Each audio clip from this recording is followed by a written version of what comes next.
कांग्रेस की तर्जुमान सुजाता पॉल ने आज दावा किया है कि राहुल गांधी भारत जोड़ो न्याय यात्रा के जरिए मुल्क में इंसाफ और अमन के क़याम के लिए काम कर रहे हैं। आज गांधी भवन में एक प्रेस कॉन्फ्रेंस से खिताब करते हुए उन्होंने कहा कि राहुल गांधी की इस यात्रा से मुल्क में अमन का माहौल दोबारा बहाल होगा।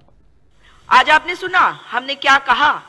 राहुल गांधी जी के नेतृत्व में राहुल गांधी जी जो चल रहे हैं भारत जोड़ो न्याय यात्रा में, आज 31वां दिन है, 31st दिन, और वे छत्तीसगढ़ में है, उदयपुर से अंबिकापुर तक चलेंगे। किसके लिए चल रहे हैं? कौन सी लड़ाई लड़ रहे हैं? न्याय की लड़ाई, अन्याय के खिलाफ। उस अन्याय के खिलाफ जो तेलंगाना ने देखा, उस अन्याय के खिलाफ जो मोदी जी ने दिखाया है, और पिछले 10 सालों में अन्याय काल हम देख रहे हैं। उस अन्याय से लड़ रहे हैं राहुल गांधी जी। अच्छाई की बुराई पर आखिर में जीत होगी, मगर तपस्या बड़ी भारी।